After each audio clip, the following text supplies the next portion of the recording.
नमस्कार जय जगन्नाथ मु ज्योतिर्विद गजेंद्रनाथ आपण मानक स्वागत करुच्च एक स्वतंत्र उपस्थापन को। दर्शक बंधु जीवन रे विभिन्न समस्या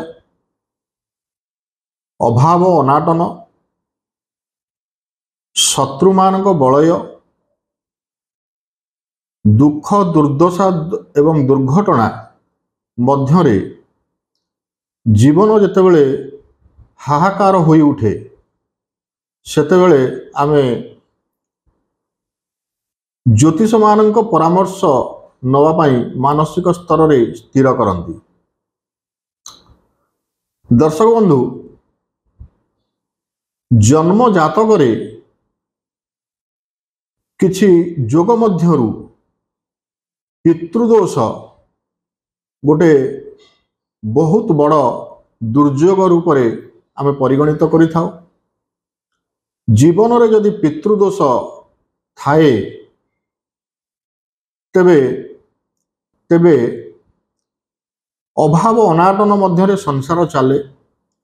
जेते टंका रोजगार कले मध्य ताहा कोनोसी ना कोनोसी उपाय रे खर्च हो जाए, ऋण वृद्धि हुए, शत्रु मानक रो प्रकोप बढ़ी जाए, पारिवारिक शांति व्याहत हुए, भाई भाई मध्यरे कोनोसी ना कोनोसी कारण को नहीं विवादीय परिस्थिति सृष्टि हुए, मद्य मादकता आड़ को मन आकर्षित हुए एवं विभिन्न कुसंगरे पड़ी विभिन्न प्रकार कुरास्तारे मनीष चले।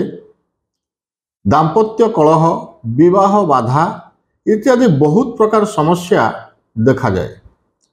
जदि जातक चक्र रे रवि पितृकारक ग्रह राहुयुक्त हो गले बा रवि केतुयुक्त हेले बा रवि शनियुक्त हो गले, चंद्र राहुयुक्त हेले, चंद्र केतुयुक्त हेले बा रवि राहुंकर संपर्क रे शनि आसिले तेबे जातक चक्र रे पितृदोष सृष्टि हुए। पितृदोष एक प्रारब्ध जनित दोष। जदि पूर्वजन्म रे आमे कोनोसी आमर गुरु गुरुजन बा पिता माता को कोनोसी प्रकार अवहेला करिथिबा निश्चिंत रूपे पितृदोषर सम्मुखीन ए जन्म रे हवा। गोटे बापर 4 पुओ, 3 पुओ ठीक भाव चलती, बहुत आलिशान सहित लग्जरियस लाइफ मेंटेन करती, किंतु गोटे पुओ पितृदोष कारण दुख दरिद्रता मध्य दे गति करे। तबे दर्शक बंधु पितृदोष थिले जीवनटी निराश एवं हताश रे परिपूर्ण हुए। एही दोषरु मुक्ति पाइबा पई मु आपनको केतोटी दिव्य उपाय आज कहूची। प्रथमतः जो मानकर पितृदोष रे पीड़ित अछंती बा पितृदोष अछि गोटे उपाय करंतु। प्रथम उपायटी हैला गृहर दक्षिण पार्श्व बा दक्षिण दिगरे गोटे काच पात्र रे किछि कंचा क्षीर कला राशि मिसाई दैनंदिन आपण पितृंक उद्देश्य रे रखि दियंतु। ताहा सहित मध्य टिके गंगा जल मिसाई दे पारिबे।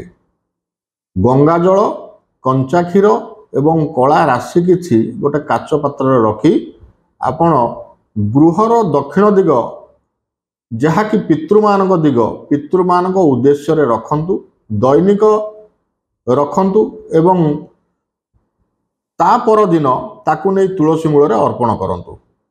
द्वितीय उपायटी हैला कोनोसी अमावास्या ठारू बा कृष्ण पक्ष शनिवार ठारू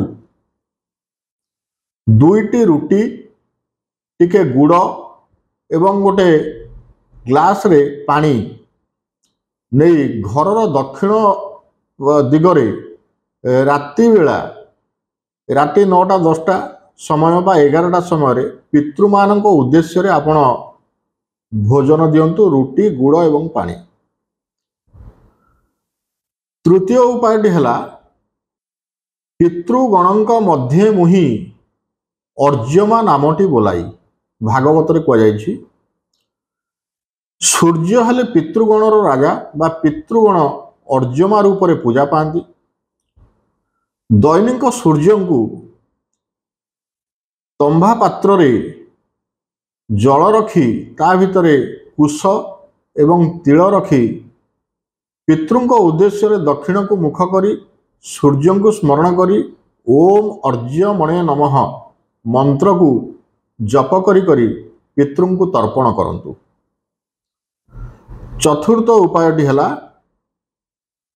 कौनसी नदी कूल जदि शिवालय थाए ताले शिवालय रे उत्तम योग्य वैदिक ब्राह्मण को डाकी त्रिपिंडी श्राद्ध व्यवस्था जदि करई पारिबे आपण संपूर्ण पितृदोष रु मुक्ति पाई पारिबे। कारण पितृदोष एमिति एक दोष जातक चक्र रे जहाँ भी शुभ जोग थाए ताकू खंडन करी दुर्योग रे परिणत करि थाए। दर्शक बंधु करंतु यही उपाय मान एवं मुक्त हुंतु पितृदोष रु। वीडियोटी जदि आपण मानकु भल लगे ताले चैनल टाकू लाइक करिवे, कमेंट रे आपणकर मतामत देवे एवं सब्सक्राइब करिवे। अन्य मानक जानिबा उद्देश्य रे शेयर मध्य करिवे।